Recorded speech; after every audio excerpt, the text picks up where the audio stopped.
So, yeah, thank you guys for pitching up today.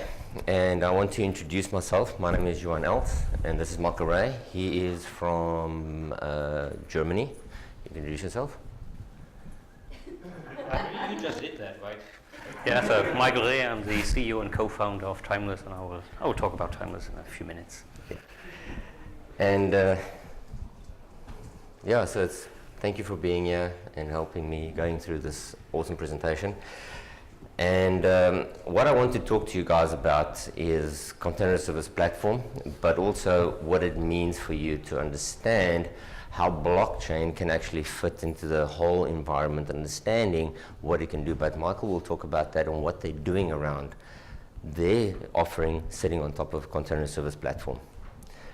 So why container service platform is what I'm going to talk about, and what is SUSE doing around that, what is microOS, and then also what Tymlez is going to do about certain concepts around how they can integrate it.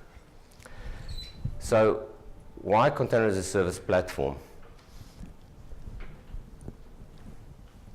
It's quite interesting to see how many companies in the world is looking at containers and what containers can offer. So the nice idea about containers is that you're taking an application and you containerize it, and you make sure that you can actually have a quick way of putting it into a development process of streamlining go-to-markets. But if you look at what people are doing around it, it's pretty amazing. But understanding how containers itself is not movable, it's not, you can use it, but it's a principle of how you can scale is what we're talking about as a platform. Now, when you look at containers, it actually gives you a quick way to go to market. Now, a lot of people actually putting a lot of development frameworks into containers. Now, the question is, how do you scale it? What do you do with it? Okay? Now, it is all about taking a container, putting an application into a container, but then you have to do something with it. Now, the quickest way to basically deploy it is to understand how you do the provisioning. How do you manage it? How do you automate it? And how do you service it on different platforms? And that could be on Google, onto Azure, your own platforms. Okay? And this is where we have to understand the reason why containers was born and why Kubernetes is actually such a beautiful project, because it actually helps you to go to market much quicker and understand that it enables you to have a quick way and ease of deployment. Okay? So a lot of companies basically have this waterfall process, but the waterfall process is really, it's a tormenting process that you have to follow through. Where with DevOps, it actually gives you a quick way to make sure that you can understand how quickly your projects can go to market and how quickly you can fail. Now, quickly fail means how many projects have you seen over a period of time has actually gone through years and lots of money, but you never get to an end result. With containers and containers as a service platform, you can actually have your project very quickly defined by, let's go to market, does it work, does it not work, and then fall back to the original state where the services were deployed. Now, what is SUSE Container Service Platform? So CaaS is an infrastructure platform. So what that means is you can quickly deploy containers with the Kubernetes platform itself. So you've got your virtual machines, your infrastructure, and then you can actually go give it to your development guys and say, let's build out different platforms, different application stacks. Now the goal is really to basically manage the tasks of how your containers can actually live in whatever platform you want to do. So you will also find that we also say is, we build it anyway, we can deploy it anyway. So if the people want to basically build it onto their own laptops and they want to deploy it into any type of platform, on-prem or cloud services, you can do that. But the main criteria is the orchestration. This is where we really see what Kubernetes can actually offer. And I've actually done some implementations where it's pretty cool, where you actually go and see, I'm going to kill a pod. Now, a pod is where the container is actually living. Now, if you say to your system, I need to have 50 or 100 containers running at any given time, you can kill whatever you want. It will always spin up 100 containers. So you have to understand that however you're going to go to market, and also you can actually have a flow of processes. So let's say, for example, your company wants to have, at the year end, they've got a lot of demand for some resources. In the demand process, you can actually say, I want to have 50. Then in the 50 process, you can actually scale it down or up, depending on how much resources you want at any given time. And that's why the orchestration model is such a beautiful thing. And you need to actually go and see how you can actually build it out for your environment. What we've also done is we made sure that the operating system is a very slimline component. So it's not a very heavy operating system. So it's only got the necessary libraries that you can have to make sure that you have a very slim, fast operating system. And then also the configuration management thereof is SALT. And then SALT gives you the process where you can actually deploy a complete solution in a matter of seconds. It's not tedious to deploy. It's very simple with SALT to go and do it. I know that a lot of people actually have tried to basically build it from raw code, and you will find that it's very difficult to go and deploy it, understanding that how the infrastructure is going to basically manage it through SALT. And SALT gives you the flexibility to overlay all your configuration files, what you need. And this is more or less how you're going to look at your infrastructure. The way that you need to understand is that the micro OS is where your container is going to live on. Then you've got your automation with SALT. Then you've got all the other top components that you need there.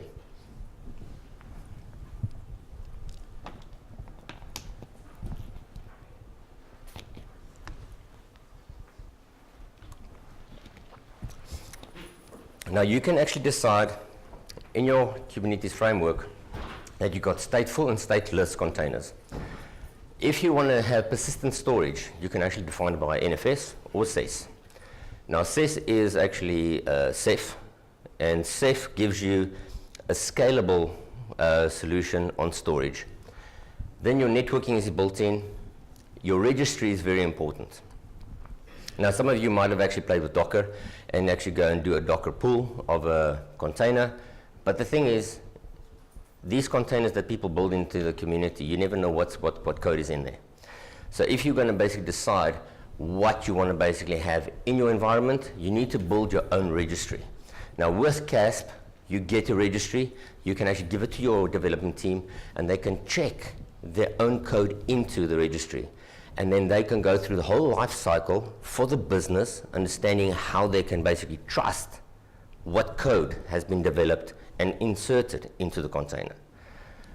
Then we've got security. We are very, very paranoid about security when you start looking at how the containers are actually built out. Because you don't want to go through a process that you don't have your own registry and security if you're going to basically don't know what the code is built into the container. Because if you're going to scale thousands of containers out there and there's a vulnerability in there, your business is at risk. And then also understanding the logging. What's happening on the containers. We need to make sure that we need to see what the containers are doing at any given time and any given point.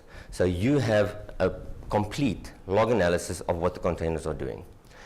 Then we've got the dashboard and orchestration model, basically seeing where the containers are loaded and how many are deployed at any given time. And also what services have been broken, and then Kubernetes will basically functional it all around where the physical boxes are being deployed. So any of the physical machines can die in your environment. It'll basically spin up anywhere else that you've got enough resources available. And then on top of it, you've got all your containers. So what we've done as well is we've built the micro OS is to make sure that you've got a very thin layer of operating system to run your containers on. The reason why we want to do that is we want to make sure that it's simple, easy to deploy, and it doesn't make a difference if you're running SLES on Z or SLES on ARM or anything like that. Your knowledge that you can basically build it out will be exactly the same. So from a micro OS, you've got all the tools and functionality that you've got from normal SLES process. And this is what we've spoken about, is we're trying to solve a problem of making sure that it's reliable. We want to make sure that the transactional updates is always available for you, and also quickly to set up and manage. And I promise you, it takes a couple of hours and you've got a complete set of Kubernetes framework running. So from a micro, the design principle is minimum images. It's sitting on any cloud platform, large deployments ready to run in any given time. So just to give you the key components is what I've spoken about is Kubernetes is very cool. Micro OS and the configuration thereof makes it life easy. And also it gives you the capability of enabling your DevOps to have a streamlined process. Okay? Also, enterprise security is built into it. Run anywhere, build anywhere. And that's the key function of what we are working with CaaS for. And accelerate your business innovations. And this is where we actually see how we can work with blockchain and all the other components, is to bring initiatives into the fore that people can actually build out things and make it much easier for them. And this is now Michael. Good. Thank you, Johan. So, good morning, everyone. So, after you got used to the South African accent, now you have to live with the German accent. I apologize for that. Yeah, so, as said, I'm Michael Reh. I'm the CEO and co-founder of Tymlez. We are a publicly listed company at the ASX in Australia. So, we did our IPO 5 months ago. We are headquartered in the Netherlands.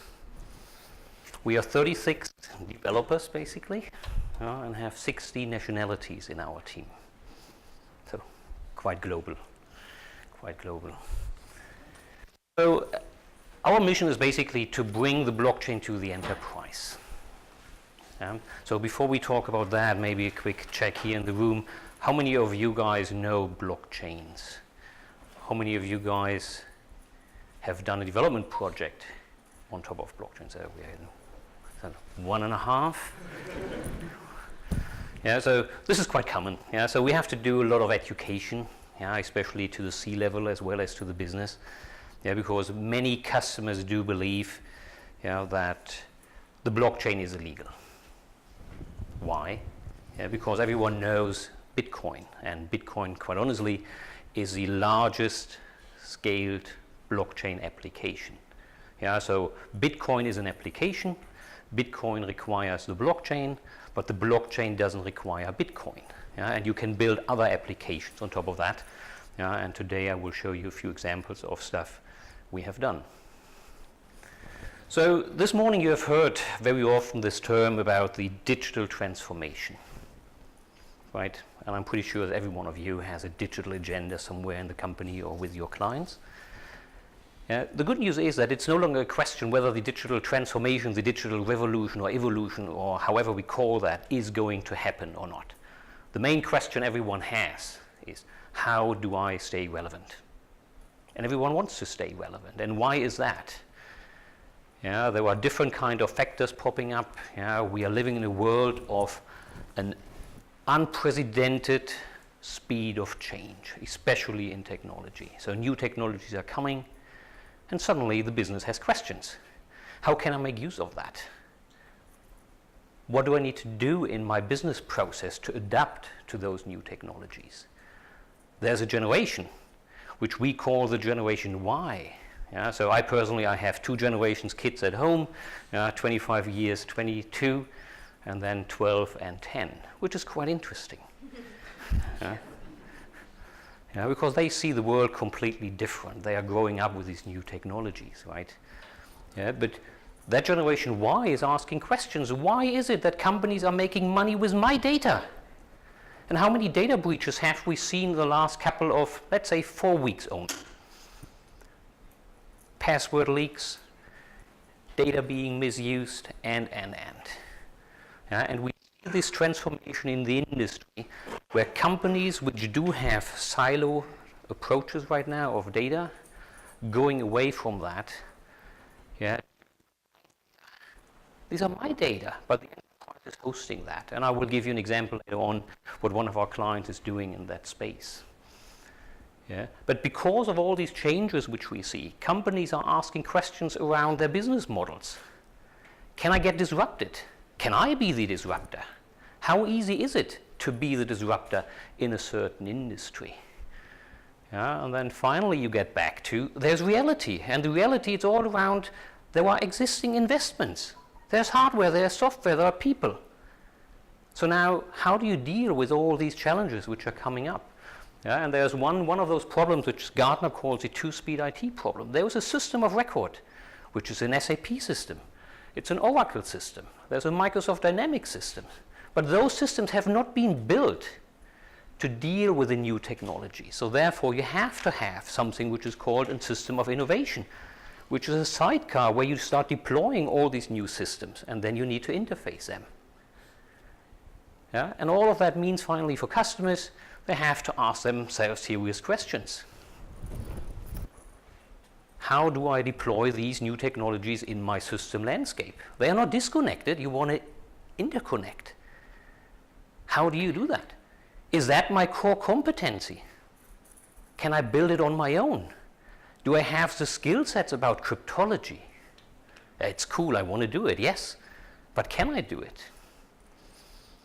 Yeah, and all that means finally you need to decide whether you want to partner, whether you want to build it on your own, or whether you want to buy something. And at Tymlez we believe that the blockchain is a major contributor to the digital transformation agenda of every single company because it has the potential to disrupt every single industry. So that's a great slide. Now talking a little bit about technology. Yeah.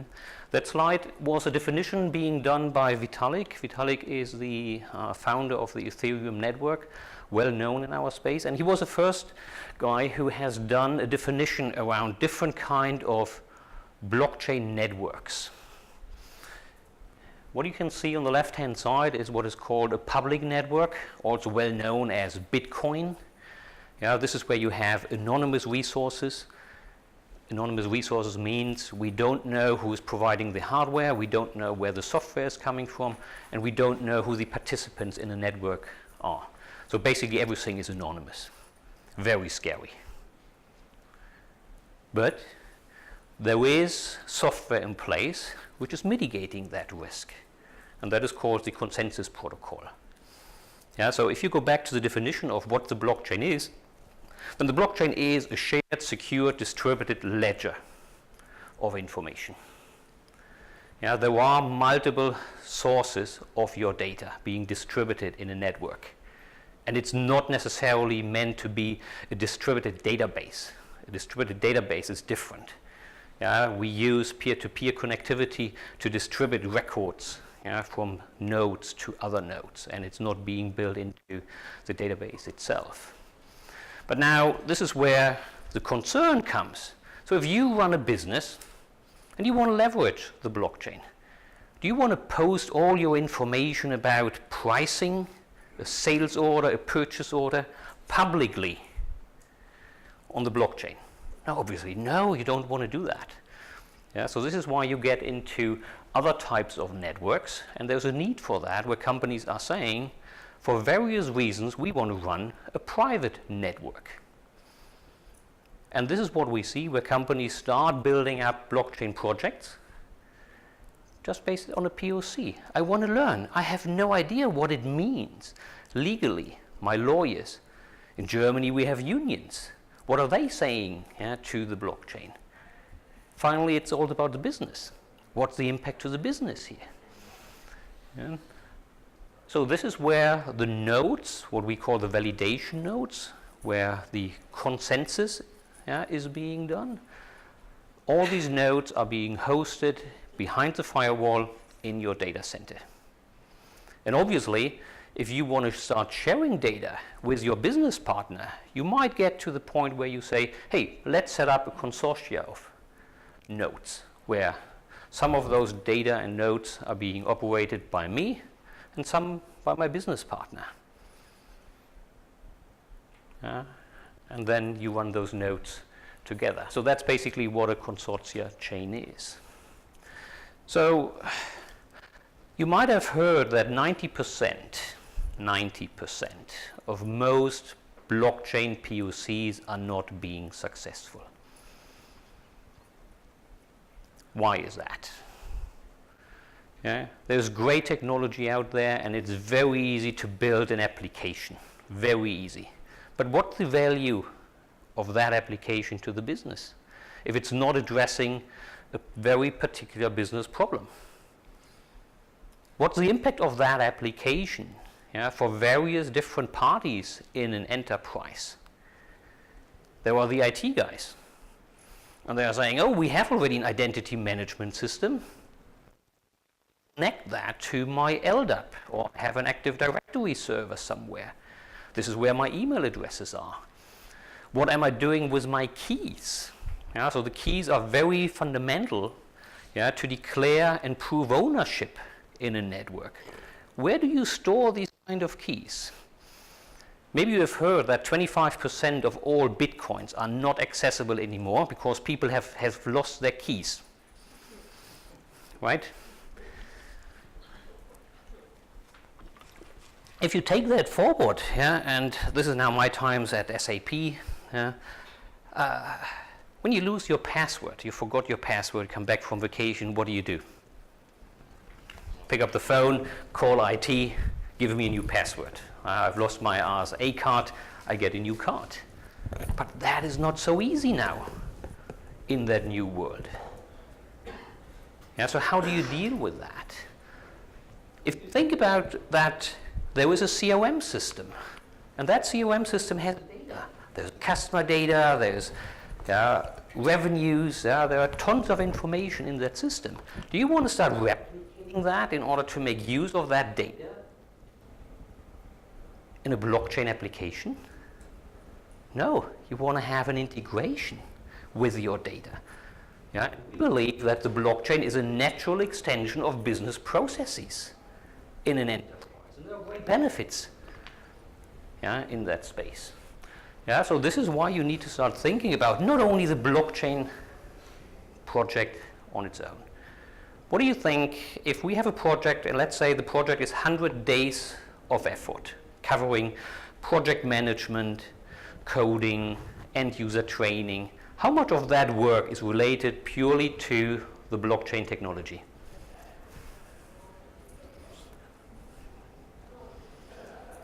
$10? More? Less? It's between 10 and 15% only. The rest is an end-to-end application. It's a solution which you want to deliver finally to the business.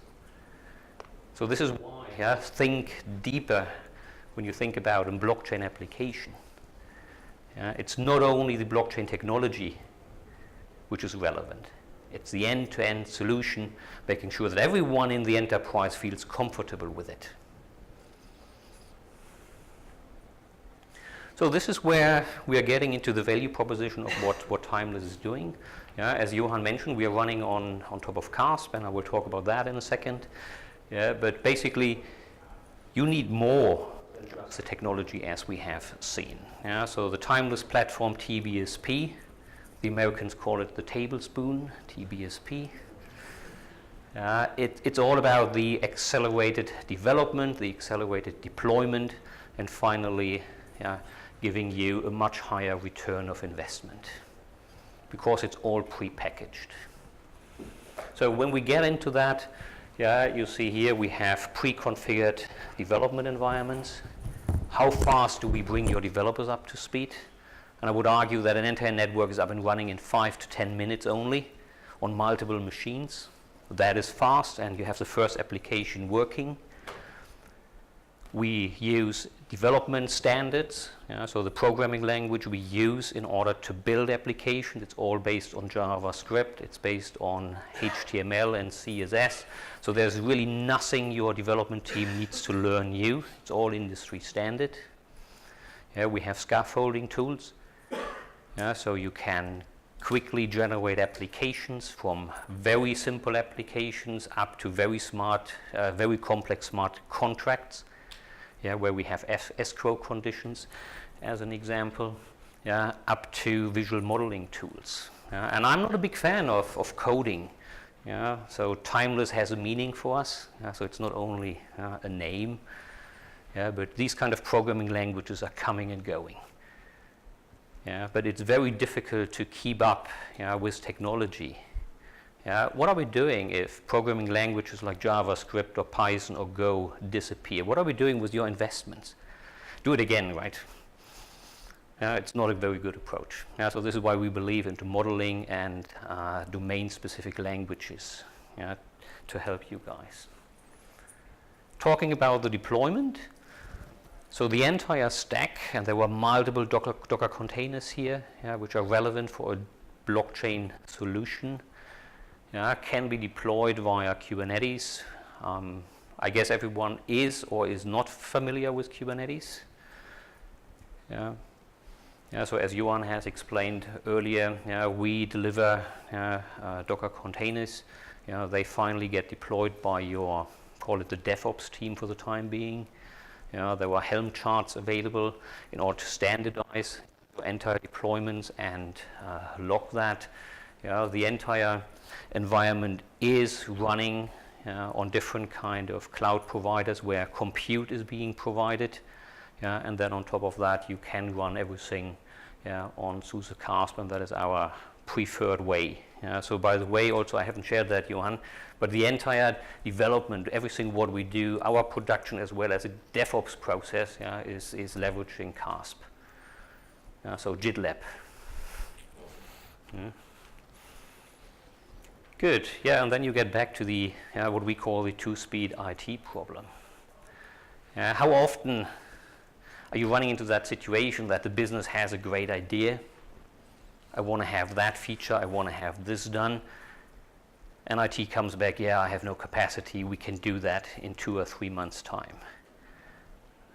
I think that is a reality which we face today. But as soon as you have visual tools which are helping you, and I guess you know these kind of personas, Today you need a developer in order to get development work being done. But I believe that the best programmers which we have are salespeople, right? Excel. Excellent, Excel. It's the most common programming language, I believe. Every department has these guys, which are champions. And as soon as you have an abstraction on top of your programming languages, where you can start modeling applications with drag and drop, and you can discuss with the business, look, this is what the program is doing. Is that what you want? Or can you imagine sitting together with the business and discussing if variable A is not equal B? No, you can't. So you need to start establishing a common language. And this is where those kind of tools are coming in. I think that's the only technical picture I have for today. But that is basically our runtime environment. So as I mentioned earlier, everything is being packaged in a Docker container. We live these worlds of interfaces, so everything in our system is an interface. So you can communicate from any kind of programming language, from any kind of environment you have with all our endpoints. Everything is full REST, so it's all industry standards, and it's very easy to use that.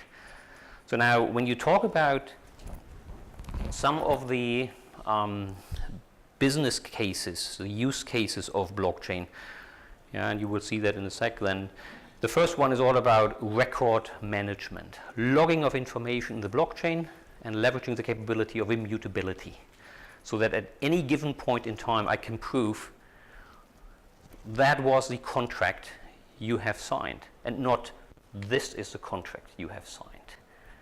Yeah, this is where immutability and record management comes nicely together. And I'm always making a bet with my customers, saying, if I get one of your programmers, and you know your code, because I know my code, we don't need more than 5 minutes to take any kind of information out of your system and record that in the blockchain for immutability purposes. It's as easy. Yeah, sure. There are a few questions. One is, we have smart contract CLI. Do you support Solidity? Yes, we don't use Velocity. We use our own environment for that. How do you bring smart contracts with you? Not at all. Not at all. I can cover that in a second. And Yeah. that's an interesting blockchain cluster. What do you mean by that? So let's go back to the terminology of a consensus protocol. Yeah, so according to Gardner, there are different kind of vendors on this market which are all dealing around the fact of the permissioned and the permissionless environments. So this is where you find products from companies like IBM called Hyperledger or Ethereum. We are using a consensus protocol which is full BFT from Tendermint. So we are able to process up to 20,000 transactions per second, full BFT. That's the Byzantine fault tolerance situation. And we have developed our own blockchain server. So therefore we are not using Ethereum and we are not using Hyperledger for that reason. And there are a couple of other reasons where you get into questions around backwards compatibility of stuff. I mean, you know all the issues around hard forking most likely. But there are many reasons why we have developed our own blockchain stack. And for that blockchain stack, we have built an independent smart contracts engine, which can also run on other blockchain stacks. So this is an example how the visual modeling environment looks like.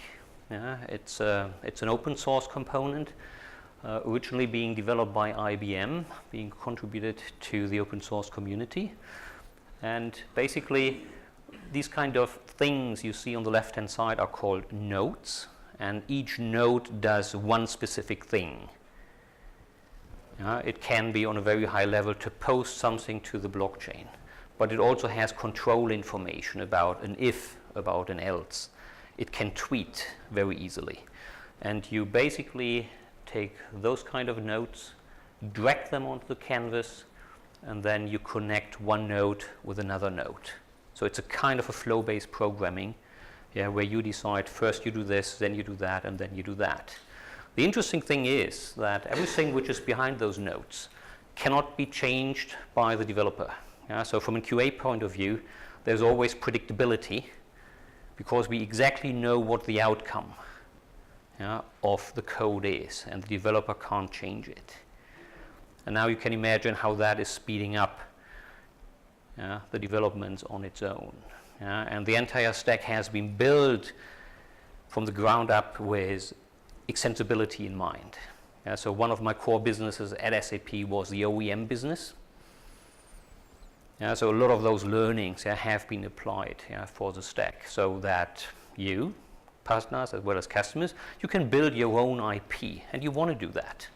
And we have use cases in South Africa where that is already happening. And this is where you can sit together now with the business and start discussing, is that the way how your smart contract has to look like? This is the integration into an SAP system. These are the data which are coming out of an SAP system. This is what is going to happen outside of that world, and this is how it connects back into your environment. And as soon as you're happy with that flow, you can deploy it, and it's live. And all of that is being recorded again in the blockchain. So very high level, I just mentioned that, the use cases, if you start categorizing them, the first one is record management. You take any kind of information and the blockchain. Now you might argue, why the hell should we do that? right? So one use case, again, it's in Africa. Yeah, it's a project with the United Nations. If a farmer is not able to harvest right now because there was no rain, yeah, then they can go back to the United Nations and claim that as an aftersort process. So what is going to happen is that someone from New York enters a plane, flies down, checks the environment. Is it really true that there was no rain? And then there's potentially a claim. So what's happening now is that there are hundreds of sensors today which are recording all the information about humidity, about the rain and sunlight and. All of that information is being stored in the blockchain. Yeah, and now the guys in New York, because they trust the data, because it's an aftersort process. Yeah, because the claim is happening after all these kind of events were happened in the past. And now they're taking those decisions much faster and much more efficient. And they can take that money, which they are not using anymore for the business process itself, and invest that money into other projects. Now, this is where records management makes a lot of sense. And then you get to the exciting thing, which is called a smart contract. So let's be honest, these things are not smart, and these are legally not binding contracts as of today. Yeah. So smart in the sense of there's just a programming language behind it. Yeah. And you leverage the immutability of the blockchain, and you put that code into the blockchain, and you can be ensured by the protocol that it gets executed exactly in the same way as the code has been signed off today. Yeah, but now you get to the legal aspects of that. Now, there are just a few states on this planet where you can go to the courthouse and tell the judge, hey, I have a smart contract, and Achim is violating the conditions of that smart contract. And in most cases, the judge will tell you, what is a blockchain? I haven't heard about it. Yeah, so that legal aspect, that legally binding aspect is something this industry basically needs to work with. And then you get into the digital asset management, the tokenization of data. And this is where the business needs to become creative. How can I take physical things and convert them into something digital which doesn't exist, and ideally create value around that? In the same way as we have something which is called Bitcoin today. You can do that. Yeah, but these are the high-level 3 categories of use cases which are relevant to more or less every industry, every business. So these are a couple of case studies we have done together with our clients in different industries. So on the left-hand side, you start with an auditing company in the UK, Grant Thornton. What they are basically doing is the proof of existence of information. So as an auditor, they are auditing your books, and they're confirming that what they have audited is either compliant or it is not compliant. And obviously the non-compliance is potentially relevant for the stock market. So therefore that information is strictly confidential. That information should not go to public before it has been sent to the stock market. So there's a lot of sensitivity around that data. And for them, it's very important because there are regulators. And towards the regulators, they need to prove that they have sent you this information of the truth and not that one. So every single activity now of what is happening between them and the client is being recorded in the blockchain. And every activity is time-stamped. And the blockchain is immutable. So therefore, if I now send you a document via the blockchain, then I can prove it is this document, and I can prove that I've sent it to you. And every activity you do when you download the document is being recorded again in the blockchain. So now I can prove you have received it, and this is what you have received. And then you can confirm, yes, I do agree, And as soon as you agree, it goes back into your SAP system and it triggers a payment. Yeah, so this is what is happening over there. I will cover the other two use cases in a second.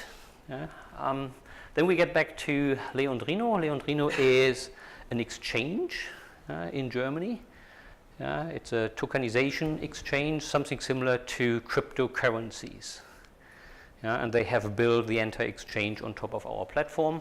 And on the right-hand side is the Ministry of Transportation in the Netherlands.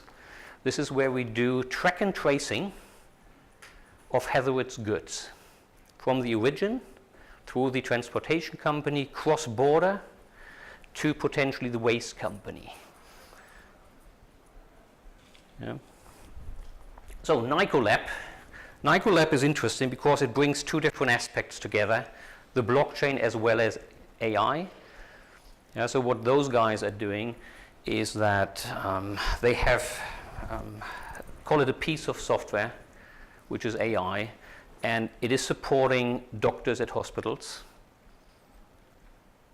for stroke detection. And you can imagine that is very personal information, and it's very sensitive information, and it's very important if there is an issue that that information is fast and secure being shared with other people. And you might have heard many of those circumstances where personnel in a hospital has access to data because it's interesting to know, and we have seen that with Michael Schumacher when he was in Geneva at hospital, that everyone, the personnel, wanted to have access to his file and see what is going on with him. But that's his data.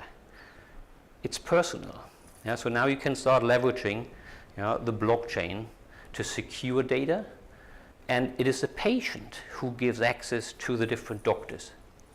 And you see now this paradigm shift from my enterprise data, it's my silo, I have control, versus it's me, the patient, who has access to the data, and I can control who should get access to my data. So this is what Nicolab is doing. And the next one is Save the Children in the UK. This is all about GDPR. Pretty sure you have heard about the European implementation of GDPR. There are regulations in place which are on a very high level contradicting to the blockchain, because the blockchain is immutable. But within the GDPR, there are paragraphs where you have the right to be forgotten, which basically means that you can call an enterprise and tell the enterprise, please delete all my data. So how is that working now with the blockchain? It's a question of design, and you can do that. And this is what's happening here. Save the Children's mission is to protect children's life. This is why they all get up in the morning. So now, you might know that the majority of the employees of Save the Children are volunteers, people like you and me. We just do a social sabbatical, and I can code and I can contribute my knowledge for half a year to that organization. So now imagine that you are a children's doctor. So background checks need to be performed. Many people in the organization need to have access to your data. It's a normal HR process here. Here is my CV, I post my information, HR finds it interesting. Can I share that with the project manager? Did you just say you want to share my health record with the project manager? So now again, you see this paradigm shift where I am in control of my data, and I can decide who should see my data in an enterprise. It's fully encrypted, and every activity again is being recorded. There are background checks happening. We have written interfaces to Interpol. So if I'm a children's doctor, then obviously someone needs to confirm that there are no ongoing investigations. Especially if you are a pedophile. The mission statement, think about that, and deploying a pedophile to a crisis area whenever we had an earthquake is a nightmare. Yeah, so this is also where we have brought in, together with our partner Fujitsu, biometrics. Yeah, so we are using the palm vein devices in order to identify a candidate. Yeah, and that information is being stored and captured again in the blockchain, fully compliant with GDPR, by the way. And then when you get deployed on site, it's no longer a question, who are you? The only question is, are you authorized to do the job? Yeah, and that is the entire process of what is happening here. Yeah. So that's that in a nutshell. You can start developing blockchain-based applications already today. Yeah, and think about out of a comfort zone. It's not all about cryptocurrencies. On purpose, we have chosen that we will, as a company, never ever get into cryptocurrencies. We believe there's a huge market for many other applications as well. And we do lots of co-developments with our customers, design thinking sessions where we sit together with the business, what are the problems you have, and then figure out, can the blockchain help you to make your data, your processes either more secure or more efficient through automation. Because this goes beyond what an enterprise architect is doing today. The enterprise architect in an enterprise has his system landscape. The efficiency comes when you put another layer, a new vertical layer on top of systems you have, including systems you do not own, and put smart contracts on top of that in order to automate all of that. This is where the big money is. But trust me, this is one of the most difficult use cases because you need to have two CEOs which are finally agreeing, yes, that's a new way of doing business together. Good. As I mentioned earlier, our preferred environment for running that with our customers is SUSE CaaS. There's a very good reason for that.